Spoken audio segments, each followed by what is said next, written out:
अस्सलाम वालेकुम व्यूअर्स, मेरा नाम अली मुस्तफ़ा है। आप देख रहे हैं इलाज मुआवजा का official Facebook page and official YouTube channel. आज हमारे साथ पैनल में मौजूद है मिस मोहम्मदा मुताहिर, जो कि एक रिनाउंड साइकोलॉजिस्ट हैं ऑन द प्लेटफॉर्म ऑफ इलाज मुआवजा। आज बेसिकली जिस टॉपिक के ऊपर हम बात करेंगे वो है young generation and the addiction. Like अगर मैं इसको उर्दू में ट्रांसलेट करता हूँ तो वो नशे की लत है कि लाइक छोटे छोटे बच्चे जो हैं, या अगर हम कॉलेजेस लेवल के ऊपर बात करते हैं या अगर यूनिवर्सिटीज लेवल के ऊपर बात करते हैं, स्पेशली जो यूनिवर्सिटी लेवल के बच्चे हैं वो उनको नशे की लत लग चुकी है। वो डिफरेंट शीशा, सिगरेट या इस तरह की डिफरेंट जो चर्च वगैरह है उनको लत लग चुकी है और वो इसके आदी हो चुके हैं। क्या इसकी वजूहत हैं? कैसे हमें कैसे पता चलता है या साइकोलॉजिस्ट को कैसे पता चलता है कि ये जो पर्सन है या ये जो स्टूडेंट है या ये जो मेल है फीमेल है ये इसको नशे की लत लग चुकी हुई है? इसका ट्रीटमेंट क्या होगा, सिम्टम्स क्या होंगे, क्या कॉजेज होंगे और इसके क्या रिस्क फैक्टर हो सकते हैं? अगर कोई नशे की लाइक आदत में मुब्तला है तो उसमें फर्दर उसका क्या रिस्क फैक्टर हो सकते हैं? तो इसी के लिए मैंने अपने साथ पैनल में मिस मोहम्मदा मुताहिर को लिया है। मैं उनकी तरफ बढ़ता हूँ और आज का हमारा जो सेशन है वो हम स्टार्ट करते हैं। और मैं सेशन को स्टार्ट करने से पहले उनसे रिक्वेस्ट करूंगा कि हमारा जो आज का टॉपिक है उसके बारे में वो एक थोड़ा सा शॉर्ट इंट्रोडक्शन दे दें और फिर हमारा जो क्वेश्चन आंसर का सेशन है जो कि हम डेली बेसिस पे ले रहे हैं डिफरेंट हमारे व्यूवर्स के, तो उसको हम स्टार्ट कर लेंगे। अस्सलाम वालेकुम मिस मोहम्मदा मुताहिर। वालेकुम अस्सलाम अली, कैसे हैं आप? अल्हम्दुलिल्लाह मिस मोहम्मदा, आप कैसी हैं? खैरियत से हैं? मैं बिल्कुल ठीक जी। मैं ऑडियंस को भी सलाम कहूंगी, अस्सलाम वालेकुम एवरीवन।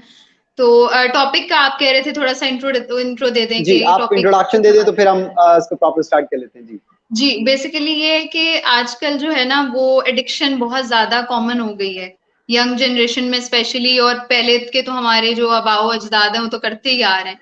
तो उसको बेसिकली हमने अब अवेयरनेस उसकी फैलानी है कि ये है क्या चीज, ये आदत है, लत है या फिर बीमारी है प्रॉपर एक, और फिर ये कि लोग इसमें क्यों पड़ रहे हैं जबकि उनको पता है कि इसके नुकसान क्या क्या है। एंड देन जी हमने देखना है कि उससे हमने डील किस तरह से करना है। तो ये सारी चीजें हैं जिनके बारे में आज हम बात करेंगे सेशन में ब्रीफली। तो शुरू करें, आप क्वेश्चन करें कोई। मुझे ये बताइएगा, जैसे आपने अभी बताया, अब मैं क्वेश्चन आंसर्स के पहले ये क्वेश्चन पूछना चाहूंगा। जैसे अभी आपने बताया कि जो हमारे बड़े थे, बड़े हमारे अजदाद थे, वो भी नशा करते थे। तो आपके अकॉर्डिंग जो मतलब आज से हमारी दूसरी तीसरी पुरानी जनरेशन जो थी, उनका नशा किस हद तक होता था और उनकी लत किस हद तक होती थी, और जो आज का नौजवान है उनकी जो लत है वो किस हद तक है? बेसिकली ये चीज है कि देखिए, नशा तो बहुत सालों से चलता आ रहा है। ये तो मतलब हम जब पैदा भी नहीं होंगे, हमारे बड़े भी शायद पैदा नहीं होंगे, तब से चलता हुआ आ रहा है। ओपीएम जो अफीम है वो बेसिकली पहले वो होती थी। शराब सबसे पुराना नशा है, अफीम सबसे पुराना नशा है, तो वो लोग वो करते थे। उनकी भी एडिक्शन बहुत ही ज्यादा थी, और बेसिकली ये तो समझे जड़ है एक नशे की ना। इससे आगे नशे बनते हैं, इससे डिफरेंट नशे आगे बनते हैं। लेकिन ये है कि अब की जनरेशन और उनकी जनरेशन में फर्क ये है कि अब की जनरेशन जो है वो खुद नए नए तरह के नशे इजाद कर रही है, बना रही है, और जो कि जिसके बहुत बेइंतहा नुकसान हैं, जिनको हम काउंटलेस नुकसान है उनके, कि हम गिन भी नहीं सकते कि अच्छा इसका ये नुकसान है। और वो नए नए तरह की चीजें बनाते जा रहे हैं, और दिन ब दिन कोई एक से बढ़कर एक नशा सामने आ रहा होता है, और उसमें वो पढ़ रहे हैं और उनको खुद भी नहीं इसका अंदाजा कि वो कितनी मुश्किल में अपने आप को डाल रहे हैं। ठीक है मैडम, इसकी क्या वजूहत हैं, क्या रीजंस होती हैं या क्या कॉजेज होती हैं जिसकी वजह से जो यंग जनरेशन है, वैसे तो आजकल जो छोटे छोटे बच्चे हैं, हमने देखा है देहातों में या इस तरह से, मतलब जो 8-10 साल के बच्चे हैं उनकी कंपनी कुछ इस तरह से हो जाती है तो छोटे बच्चे भी मुब्तला हो जाते हैं। लेकिन आज का हमारा जैसे कि टॉपिक है यंग जनरेशन के हवाले से, तो यंग जनरेशन की क्या वजूहत होती है कि इनको नशे की लत लग जाती है? अच्छा, ऐसा है कि पहले तो मैं थोड़ा सा करेक्ट करूंगी, ये बहुत ही कॉमन टर्म है कि नशे की लत लग गई। बेसिकली हम बीइंग साइकोलॉजिस्ट हम इसको लत नहीं कहते, हम इसको लानत नहीं कहते, हम इसको प्रॉपर एक बीमारी कंसिडर करते हैं। कि जैसे डायबिटीज हो गया, किसी इंसान को डायबिटीज होता है तो हम उसको ये नहीं कहेंगे कि इसको आदत पड़ गई है या लत लग गई, हम उसको बीमारी ही कहेंगे। इसी तरह नशा भी एक बीमारी है प्रॉपर, और ये WHO जो है हमारा वर्ल्ड हेल्थ ऑर्गेनाइजेशन, उससे ये चीज जो है वो साइंटिफिकली प्रूवन है कि ये एक प्रॉपर बीमारी है, जो बढ़ने वाली भी है, जो देर पार रहने वाली भी है, और जो आपके जहनी, जिस्मानी, मुआशरती तौर पे आपको मुतासिर भी कर रही है। और इसके कॉजेज जो है ना, जो इसकी वजूहत हैं, वो अननोन है अभी तक स्टिल। उन अननोन वजूहत में से अगर हम देखें कि जितना हमने पढ़ाई की है उस हिसाब से, तो पहली वजूहत जो है वो होती है, वजह क्या होती है कि जेनेटिकली आपके अंदर आ गई, कि अगर आपके पेरेंट्स करते थे, जिनके वालिदैन करते होते हैं, स्मोकिंग करते हैं या बहन भाई करते हैं बड़े, तो उनमें जेनेटिकली आ जाती है। कुछ उसके कॉजेज ये होते हैं कि आपके जल्दी एक्सपोजर, बच्चों को जल्दी एक्सपोजर इन चीजों को ड्रग्स के साथ हो जाता है। जैसे स्कूल में जा रहे हैं तो ग्रुप्स ऐसे बन गए दोस्तों के कि जो सिगरेट पीते हैं, शीशा पीते हैं या और कोई चर्च वगैरह पीते हैं, नशा करते हैं, तो वो चीज। फिर उसके अलावा क्या रीजन होता है कि बच्चों में अगर फैमिली आपकी डिस्टर्ब्ड है, अगर वालिदैन में आपस में ना इत्तेफाकी है, या आपकी फैमिली इश्यूज बहुत ज्यादा हैं, आपको घर में अटेंशन नहीं मिल रही है, आपको घर में उस तरह से सपोर्ट नहीं मिल रही, आपको फाइनेंशियली कुछ इश्यूज हैं, आपको रिलेशनशिप के इश्यूज हैं, तो ये सारी चीजें लीड करती हैं कि आप आगे एडिक्शन की तरफ बढ़ते हैं। और स्पेशली यंग जनरेशन में क्यों? क्योंकि देखें, ये यंग जनरेशन जो है ये ग्रोइंग एज है, इसमें जी इंसान सीख रहा होता है। अभी एक जो बंदा पहले से सीखा सिखाया, उसको अपना सब पता है, सही गलत कॉन्सिक्वेंसेस अपने पता है, लेकिन जो ग्रोइंग एज है तो उसमें इंसान अभी डेवलप कर रहा है, उसका दिमाग अभी बन रहा है, अभी सब कुछ सोचें पॉजिटिव नेगेटिव वो चीजें बन रही हैं, और उसी एज में उसका एक्सपोजर अनफॉर्चुनेटली इन चीजों के साथ हो जाता है कि स्कूल कॉलेज में जो फ्रेंड्स बन गए या ऐसे। और सबसे बड़ी इसमें ये चीज है कि पेरेंट्स जो है वो चेक एंड बैलेंस उस तरह से नहीं रख पाते, अनफॉर्चुनेटली, बदकिस्मती के ठीक साथ। है।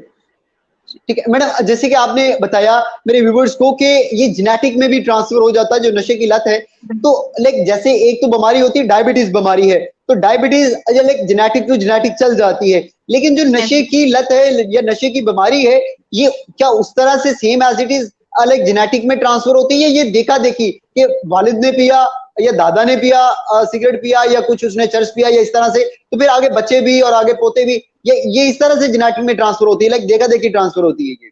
जी बिल्कुल, ऐसा है कि अली दोनों वजूहात इसमें है, देखा देखी भी है, और इसमें ये है कि आपके इवन जीन्स में, लाइक अगर आप अपना प्रॉपर डीएनए टेस्ट कराएं तो उसमें जीन्स में भी होगा, ये साइंटिफिकली बात प्रूवन है। जैसे मैंने पहले भी बताया कि ये बीमारी है, तो ये जैसे डायबिटीज ट्रांसफर होती है आगे अगली जनरेशन में, सिर्फ देखा देखी नहीं जीन्स के अंदर, तो वैसे ही आपके जो एडिक्शन की बीमारी है ये भी जीन्स के अंदर ट्रांसफर होती है। अगर बहुत लॉन्ग टर्म यूज है उसका, पेरेंट्स अगर बहुत लॉन्ग टर्म यूज रख रहे हैं ड्रग्स का, तो ये चीज जो है वो आगे आपके जीन्स में ट्रांसफर होगी। एंड प्लस उसके साथ साथ देखा देखी भी है, जरूरी नहीं है कि हर बच्चे में ही वो चीज आएगी, ऐसा नहीं है, किसी किसी में अल्लाह ताला ने ये पोटेंशियल रखा होता है, तो उसी बंदे में अगर वो जीन्स ट्रांसफर हो गए तो वो उसी में ही आएगी। ऐसा नहीं है कि अगर घर में 10 बच्चे हैं, 5 बच्चे हैं, तो उन पांचों के पांचों में वो आएगी ट्रेट, वो जिसकी जीन्स में वो ट्रेट आ गया एडिक्शन का तो उसमें पोटेंशियल है, लेकिन ऐसा नहीं है कि ठीक नहीं हो सकता, बस जो है वो कुछ भी नहीं इस बंदे का हो सकता। ऑब्वियसली आपके पास नियर बाय साइकोलॉजिस्ट हैं, काफी ऐसे ट्रीटमेंट सेंटर्स हैं, काफी ऐसे प्लेटफॉर्म्स हैं, इवन ये इलाज मुआवजा भी जो है ये हमारा एक ऐसे ही प्लेटफॉर्म है जिसके ऊपर डॉक्टर्स का पूरा पैनल है, उसमें आप जो है वो कंसल्ट करते हैं डिफरेंट डॉक्टर से, और ये चीज बिल्कुल यानी कि बहुत हद तक मैनेज हो जाती है। जी ठीक है मैडम, जैसे अगर हम साइकोलॉजिस्ट की बात करते हैं, साइकोलॉजिस्ट को किस तरह से पता चलता है कि एक जो पेशेंट है या एक बंदा जो है वो उसको नशे की बीमारी लग चुकी है? और अगर हम माँ बाप की बात करते हैं, हमारे व्यूअर्स में बहुत सारे लोग इस तरह से भी होंगे जो लाइक जिनके बच्चे होंगे छोटे या उनकी यंग जनरेशन होगी, तो उनको किस तरह से पता चलता है कि जो हमारे बच्चे हैं या हमारे बेटे बेटियां जो हैं इनको नशे की बीमारी हो चुकी हुई है? अच्छा, ऐसा है कि इसमें साइकोलॉजिस्ट, हम लोग जो बीइंग साइकोलॉजिस्ट, हम पेरेंट्स को ये चीज ट्रांसफर करते हैं, क्योंकि देखिए पहला स्टेप जो है वो घर से ही शुरू होता है। घर वाले पहले असेस करेंगे तो वो किसी डॉक्टर या किसी प्रोफेशनल के पास लेकर आएंगे। जब उनको खुद ही नहीं पता होगा कि बच्चा किस चीज में है, किस चीज में पड़ा हुआ है, क्या चीज कर रहा है, तो वो कभी भी डॉक्टर के पास नहीं लेके जाएंगे बिला वजह। तो पहली चीज हम यही समझाना चाहते हैं जो पेरेंट्स हैं, जो घर वाले हैं उनको, कि आपने बच्चे की देखनी है कि रूटीन उसकी क्या है। काफी सारी चीजें जो मैं आपको ब्रीफली एक्सप्लेन कर देती हूँ। रूटीन उसकी देखनी है आपने सोने जागने की, कि क्या वो रातों को बहुत देर तक जाग रहा है, सारा सारा दिन सो रहा है, या कभी ऐसे भी होता है कुछ ड्रग्स को लेके कि बच्चा जो है वो बहुत ज्यादा हाइपर एक्टिव हो जाता है, यानी कि बहुत ज्यादा उसमें एनर्जी आ जाती है, बहुत ज्यादा तेजी आ जाती है। कभी कभी ऐसा होता है, कुछ ड्रग्स ऐसे होते हैं जो आपको बहुत ज्यादा स्लो कर देते हैं। तो आपने बच्चे के मूड स्विंग्स देखने हैं कि बच्चा बहुत ज्यादा चिड़चिड़ा तो नहीं हो रहा, घर से ज्यादा ठीक है। दूर तो नहीं रह रहा, रिलेशन से जो आपके फैमिली मेंबर्स हैं, जो आपके रिलेटिव्स हैं, उनसे कटा कटा तो नहीं रह रहा, अलग अलग बैठ रहा है, या पैसे बहुत ज्यादा डिमांड कर रहा है कि मुझे बार बार पैसे उसको चाहिए कि जी मुझे ये चीज चाहिए, ये चीज चाहिए। तो ये कुछ साइंस और सिम्टम्स हैं कि जिससे हम ये असेस कर सकते हैं कि अच्छा कुछ ना कुछ गड़बड़ है। एंड देन एक प्रॉपर कंसल्टेशन जो साइकोलॉजिस्ट वगैरह से या डॉक्टर से आप करवाते हैं, वो आपको फिर कंफर्म करता है कि अच्छा आया कि उस बच्चे को ये बीमारी नशे की है या नहीं है, या सिर्फ उसके अंदर अभी ये बीमारी शुरू हो रही है या किस स्टेज पे पहुंच गई है। तो ये चीज है कि कुछ साइंस और सिम्टम्स जो मैंने अभी आपको बताए हैं कि आपने देखना है कि बच्चा आपका रूटीन क्या फॉलो कर रहा है, आपके घर के कामों में घर वालों के साथ, रिश्तेदारों के साथ कोई वो इंटरेक्शन रख भी रहा है कि वो अलग अलग है, बहुत ज्यादा पैसे मांगना या फिर चिड़चिड़ा रहना, गुस्सा करना, ये सारी चीजें जो है ये साइंस हैं कि आपका बच्चा किसी ना किसी बीमारी में या तो उसका स्टार्टिंग है या फिर वो उसमें पड़ चुका है बिल्कुल। ठीक है मैडम, मुझे ये भी बताइएगा, वैसे तो जो यंग जनरेशन है वो ग्रोइंग एज होती है, तो बच्चे को पता नहीं चलता या नौजवान नस्ल को पता नहीं चलता कि हम किस रास्ते में, हम गलत ट्रैक पे जा रहे हैं या हम राइट ट्रैक पे जा रहे हैं। लेकिन उनको इतना तो आइडिया होता है, एक जमीर मलामत तो कर देता है कि आप राइट ट्रैक पे जा रहे हैं, गलत ट्रैक पे जा रहे हैं। हालांकि ये जानलेवा बीमारी है और इससे बहुत सारी आगे बीमारियां जन्म ले लेती हैं, लेकिन फिर भी नौजवान नस्ल जो है क्यों बीमारी करती है, क्यों अपनी जान के साथ खेलती है? वही चीज मैं दोबारा से कहूंगी कि क्योंकि अभी सही और गलत की पहचान इतनी ज्यादा नहीं है, इतना आपका स्ट्रॉन्ग मॉरली आप इतना स्ट्रॉन्ग नहीं हुए होते, यंग जनरेशन इतनी ज्यादा जो है वो इखलाकियात उसमें नहीं आई होती, इतना मॉरली स्ट्रॉन्ग नहीं होती, तो वो क्या करती है कि वो रिस्क लेती है। इंसान की वैसे भी फितरत है कि वो बड़ा क्यूरियस होता है, जो देखना चाहता है कि मैं ट्राई करके देखूं कि अच्छा क्या होता है, क्या नुकसान है, कोई बात नहीं नुकसान आ भी जाएगा तो कर लेंगे ठीक, लेकिन उनको नहीं पता कि आगे क्या उसके नुकसानात कितने ज्यादा हद तक बढ़ सकते हैं। तो ये चीज है कि इसमें यंग जनरेशन को हम पहले से अवेयर अगर करें, हमारे घरों में अगर प्रॉपर सपोर्ट सिस्टम हो, प्रॉपर अवेयरनेस हो कि बेटे आपने अब स्कूल कॉलेज जाना है, अब ऐसे ऐसे लोग आपको मिल सकते हैं आगे, क्योंकि देखिए आप पूरी दुनिया से खत्म नहीं कर सकते ये चीज, या आप बच्चे को रोक के नहीं रख सकते कि भाई बाहर नहीं जाना, आगे अगला हर दूसरा बंदा यही सब कुछ कर रहा है। तो आपने पहले से बच्चे को प्रिपेयर रखना है उस वर्ल्ड के लिए कि भाई आगे दुनिया में ये सब कुछ हो रहा है, आपको आपका सही गलत पता होना चाहिए, और फिर बच्चों को कॉन्सिक्वेंसेस बताएं उसके। हम लोग क्या करते हैं, हम इन चीजों के बारे में डिस्कस नहीं करते, हम ये चीज छुपाते हैं कि अच्छा बच्चे को पता लग जाएगा तो शायद वो इस चीज में पड़ जाएगा, जबकि इसका उल्टा है ये। हमें बताना चाहिए ताकि उसके कौन सी नताइज उनको पता हो, कॉन्सिक्वेंसेस पता हो, तभी वो आगे कुछ करने से पहले डरेंगे। जब कॉन्सिक्वेंसेस नताइज नहीं पता होंगे तो उनको रिस्क लेना चाहेंगे कि अच्छा हम करके देखें। ठीक है मैडम, मुझे ये भी बताइएगा, वैसे तो ये बहुत सारी बीमारियों की जड़ है, लेकिन जो नशे की बीमारी है, क्या इसके माइंड पे, मेंटल हेल्थ पे भी कुछ इफेक्ट पड़ते हैं? अगर पड़ते हैं तो क्या सीरियस इफेक्ट पड़ते हैं? बिल्कुल जी, आपका बहुत अच्छा क्वेश्चन है। और जिस्मानी तौर पे तो नशा आपको मुतासिर करता ही है, जैसे आपकी वीक हो जाते हो आप, या फिर आपके लिवर के, किडनीज के काफी सारे इश्यूज, हार्ट प्रॉब्लम सारे आते हैं, ये हम सबको पता ही है। लेकिन दिमागी तौर पे कितना या नफ्सियाती तौर पे कितना मुतासिर कर रहा है ये हमें इतना ज्यादा नहीं पता। तो मैं आपको ये बताना चाहूंगी कि बेसिकली जब आप नशा कर रहे होते हो तो इवन मैं आपको कम से कम ये चीज बता रही हूँ कि आपके दिमाग की जो शेप है ना वो तक चेंज हो जाती है। तो आप ये सोचें कि एक इतना कॉम्प्लेक्स दिमाग अल्लाह ताला ने बनाया हुआ है और उसकी शेप तक चेंज हो रही है, तो सोचें किस हद तक बीमारियां आती होंगी। और फिर मेंटली ये कि ड्रग्स से, जैसे ड्रग इंड्यूस साइकोसिस एक टर्म मैं आपको बता रही हूँ अभी, इसका मतलब ये है कि नशा कर करके जो पागलपन आ जाता है ना, जिसमें शक करने लग जाते हैं बच्चे, या बहुत ज्यादा जो है वो डरे डरे रहना, या फिर हर टाइम जो है वो उनको एंजाइटी होना या डिप्रेशन होना, ये सारी चीजें ये हम स्पेशली इसके लिए एक प्रॉपर सेशन करेंगे और उसमें हम बताएंगे कि क्या है। लेकिन ब्रीफली मैं आपको बता देती हूँ कि ये सारी चीजें जो नफ्सियाती मसाइल आते हैं ना, एंजाइटी, डिप्रेशन, या एडीएचडी यानी कि हाइपर एक्टिव बहुत ज्यादा बच्चा हुआ हुआ है, या फिर बिल्कुल ही लो हुआ हुआ है, या फिर उसके अलावा कोई और जैसे नफ्सियाती बीमारियां होती हैं, जैसे मैंने साइकोसिस बताया, शिज़ोफ्रेनिया, ये सारी चीजें जो है ये नशे के थ्रू ही आती हैं। इसके अलावा भी इसके कॉजेज होते हैं, लेकिन ड्रग्स समझे एक मेजर कॉज है इन सब बीमारियों का। ठीक है मैडम, इसके रिस्क फैक्टर क्या हो सकते हैं? जैसे मेंटल हेल्थ की तो हमने बात की, लेकिन अदर देन दैट हमारी हेल्थ के ऊपर इसके क्या रिस्क फैक्टर हो सकते हैं? जी ऐसा है कि मेंटल हेल्थ का जैसे मैंने बताया तो एक नफ्सियाती तौर पे भी आपको खराब कर रहा है, जिस्मानी तौर पे भी खराब कर रहा है। और फिर मेन चीज ये है कि देखें आगे जो भी हमारी यंग जनरेशन है, ये भी बड़ी टैबू बात है और ये भी हम बोलने से कतराते हैं, लेकिन सेक्सुअली तौर पे भी आपको बहुत ज्यादा मुतासिर करता है ड्रग्स लेना, मेल्स में भी फीमेल्स में भी। और देखें आगे जब आपकी यंग जनरेशन ही इस चीज में है और वो अपने सिस्टम सारे बॉडी के खराब कर रहे हैं, जो मेजर सिस्टम्स हैं जो आगे रिप्रोड्यूस करने के सिस्टम्स हैं, तो आप ये देखें कि आगे जनरेशन कहाँ जाएगी, आगे वो उनकी जो आगे नस्लें होंगी वो कहाँ पे जाएंगी।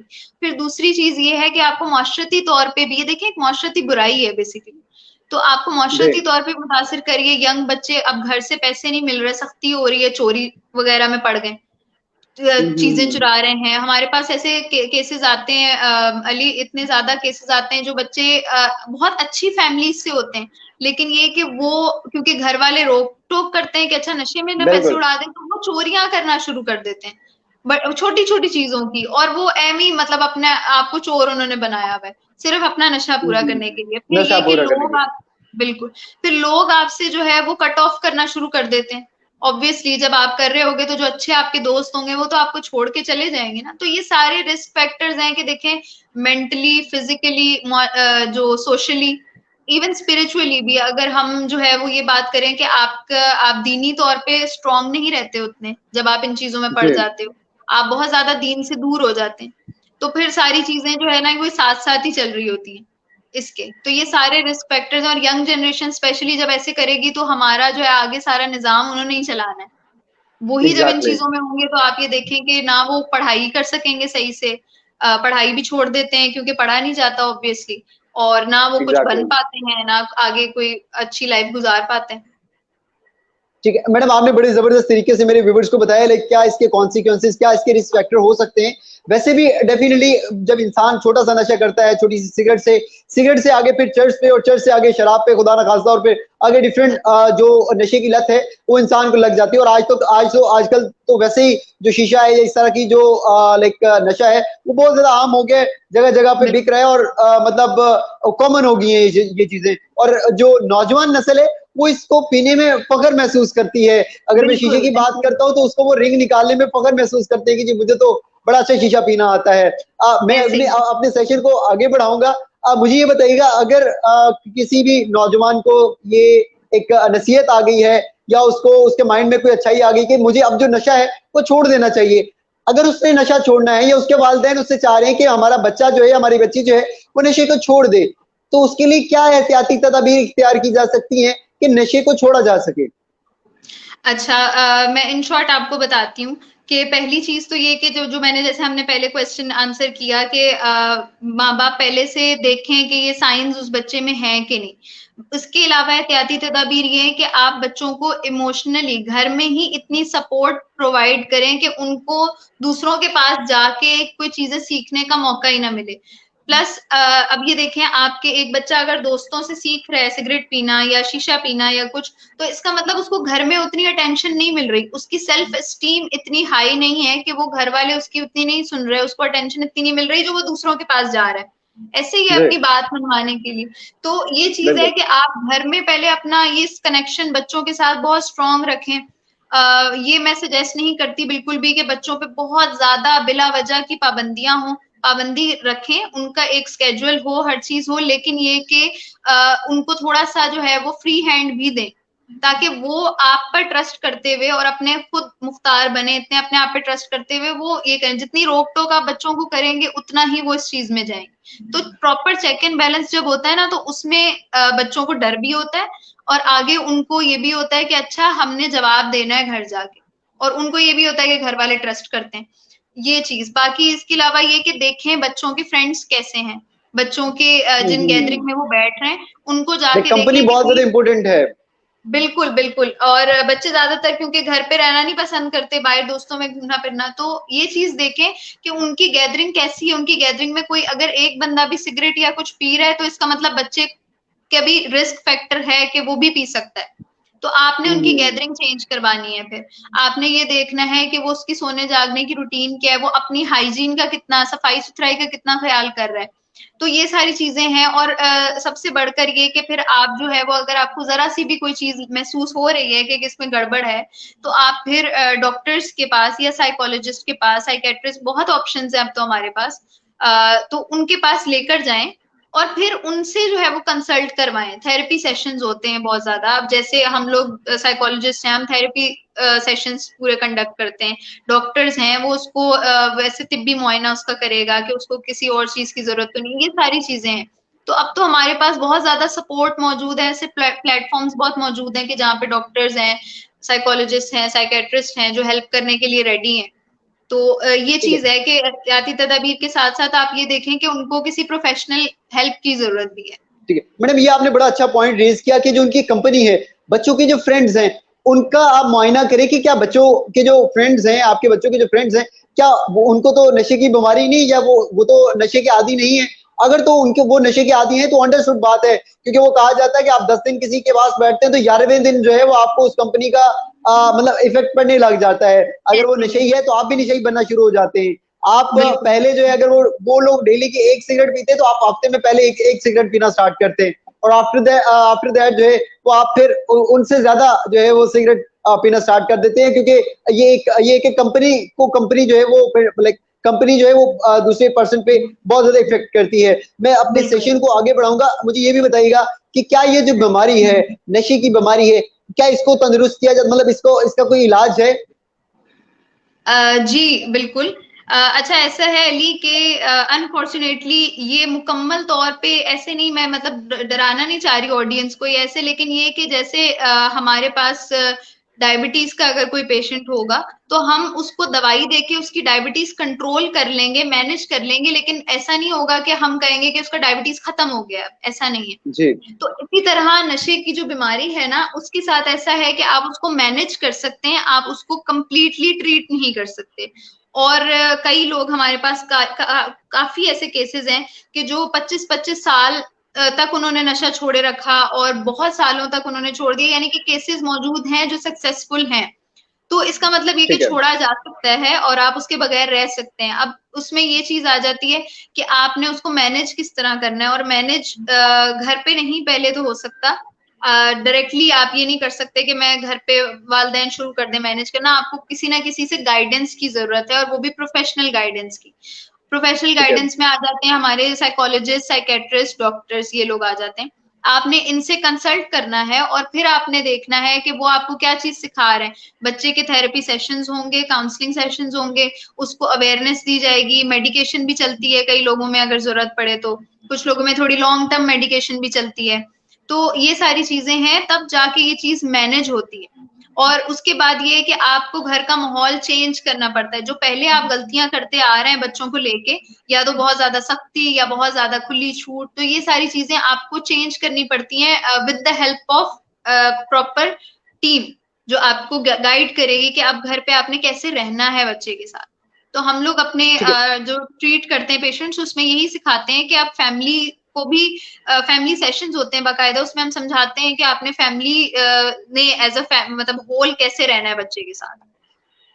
ठीक है मैडम, इसमें जो साइकोलॉजिस्ट हैं, क्लिनिकल साइकोलॉजिस्ट हैं, वो अपना रोल क्या प्ले करते हैं? क्या थेरेपी करते हैं? क्या कुछ मेडिसिन देते हैं, सेशंस देते हैं, क्या करते हैं? ऐसे ही है, ये तीनों चीजें जो है वो इसमें है कि थेरेपी भी है, मेडिकेशन भी है, और ये कि फैमिली काउंसलिंग भी है। इसमें ये तीनों चीजों पे मुश्तमिल ट्रीटमेंट होता है। फैमिली क्योंकि उस चीज से सफर कर रही होती है तो उनको भी समझाना जरूरी होता है, और बीइंग साइकोलॉजिस्ट हम लोग जो है वो पेशेंट के साथ 1-to-1 सेशंस करते हैं, या फिर उनके ग्रुप सेशंस होते हैं। और उसमें हम पेशेंट्स को जो है वो साइको एजुकेशन के थ्रू, यानी कि जो हमारी साइकोलॉजिकली उनको ट्रीट करना होता है, उसके थ्रू हम उनके जो ब्रेन है उसको इस तरह से ट्रेन करते हैं कि वो नशे के बगैर रहना सीख ले। ठीक है। बेसिकली यही चीज है कि आपको नशे के बगैर खुश रहना सिखाना है हमने, क्योंकि अभी तक जो खुशी है वो नशे से ही मिल रही है, जो मजा है वो उधर से ही मिल रहा है। तो हमने उसके बगैर आपको कैसे रहना है वो सिखाना है। और कई बच्चे ऐसे होते हैं जो घर में उतनी कंफर्टेबली बात नहीं कर पाते कि उन्होंने क्यों करना शुरू किया, या वो छोड़ना चाहते हैं या नहीं, या वो किस वजह से करते हैं। तो घर वालों से ज्यादा एक ये कि एक थर्ड पर्सन के साथ वो ज्यादा कंफर्टेबली बात कर सकते हैं, और उसमें वो जो है वो कोई प्रोफेशनल हो, कोई प्रॉपर डॉक्टर हो, साइकोलॉजिस्ट हो, तो फिर तो वो इजीली बिल्कुल आपको गाइड भी उस तरह से कर देगा। तो हम लोग बीइंग साइकोलॉजिस्ट दवाइयां भी अगर जरूरत पड़े तो देते हैं, और आगे जो है वो हम थेरेपी सेशंस, काउंसलिंग सेशंस भी करते हैं, और फैमिली को भी हम ट्रेन करते हैं कि किस ठीक है। तरह से फैमिली ने अब उनके साथ चलना है।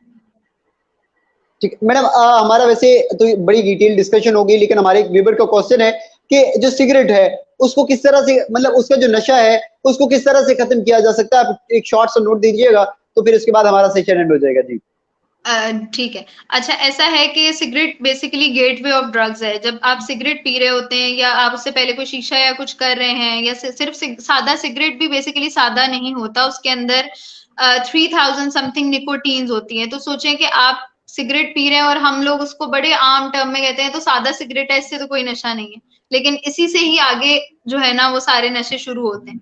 तो सिगरेट को बेसिकली कंट्रोल करने के लिए ऐसा है कि आप मेडिकेशन वगैरह तो नहीं, लेकिन आपको जब सिगरेट की क्रेविंग हो रही है, जब तलब हो रही है कि मैंने अब सिगरेट लेनी है, तो उस टाइम पे आप अपना जो है वो माइंड किसी और चीज में लगाएं। अपना जो खुशी है, जो मजा है, जो सुकून है, वो किसी और चीज में ढूंढें। अभी अली, क्योंकि हम ऑब्वियसली हम एंड भी करने वाले हैं सेशन, तो इसमें मैं इतना डिटेल में तो नहीं बताऊंगी जी कि किस तरह करेंगे, उसके लिए तो मैडम, आप आप इसमें थोड़ा सा ये भी बता दीजिएगा कि अगर 80 साल से ज्यादा जिनकी एज है, जो बुजुर्ग हो गए हैं, उनको किस तरह से मनाया जा सकता है? क्योंकि वो तो एग्री नहीं होंगे इस बात पे, लेकिन अगर जो आजकल की यंग जनरेशन है, अगर उनके बच्चे या कोई भी उनको पोते वोते उनको मतलब उनको मना करना चाहते हैं, रोकना चाहते हैं, उसका क्या सोल्यूशन है? अच्छा, ऐसा है कि पहले तो उनको जो है वो जो हमारे बड़े बुजुर्ग हैं उनको मनाना बहुत टफ जॉब है, क्योंकि वो लोग नहीं समझते, वो उनके लिए कोई चीज काम नहीं करती। तो ऐसा है कि आपने उनका जो सिगरेट का एक टाइम है, आपने देखना है कि अच्छा ये इस टाइम पे पीते हैं, स्पेशली खाने के बाद लोग बहुत ज्यादा सिगरेट का इस्तेमाल करते हैं कि जी हजम करना है हमने। तो आपने उस टाइम के बीच, मतलब जो उनका सिगरेट के टाइम है, उस टाइम को नोट करके कि अच्छा ये इस टाइम पीते हैं, तो उस टाइम में उनका ध्यान किसी और तरफ लगाने की कोशिश करनी। अब वो उसका रिजल्ट ये होगा कि वो आपसे चिढ़ेंगे, वो गुस्सा करेंगे ऑब्वियसली कि मुझे नहीं पीने दे रहा, ये रोक रहा है मुझे। तो उसमें आपने उनको जो है वो प्रॉपर उनके साथ बैठ के कोई ऐसा, लाइक अब हर टाइम पे तो कोई साइकोलॉजिस्ट नहीं ना मौजूद होता घर में, तो आपने खुद से उनके साथ ऐसी डीलिंग करनी है, इस तरीके से बात करनी है कि वो आपके साथ जो है वो रिलैक्स महसूस करें, बजाय ये कि आप उनको यही बस कहते रहेंगे अच्छा नहीं आप ना पिए सिगरेट, आप छोड़ दें। आपने उनको रीजंस देने हैं कि इसके छोड़ने के रीजंस क्या है, प्लस उनका माइंड किसी और चीज में लगाएं। जो उनको प्लेजर सिगरेट से मिलता है वो आपने किसी और चीज से उनको देना है। अब वो कोई भी हो सकता है, वो उनका कोई फेवरेट ड्रामा हो सकता है, कोई शो हो सकता है, कोई ड्रिंक हो सकती है फेवरेट, कोई भी जो सॉफ्ट ड्रिंक्स वगैरह होती हैं, जूसेस होते हैं। सिर्फ आपने ठीक है। उस टाइम उनका माइंड के कहीं और लगाना है, और उसके बाद ये होगा कि आपका ब्रेन कंडीशन हो जाएगा कि अच्छा मैंने अब सिगरेट की जो क्रेविंग है वो नहीं होने देनी, अब मैंने उसकी जगह दूसरी चीज करनी है कोई। तो ब्रेन की कंडीशनिंग है बेसिकली, सिंपल।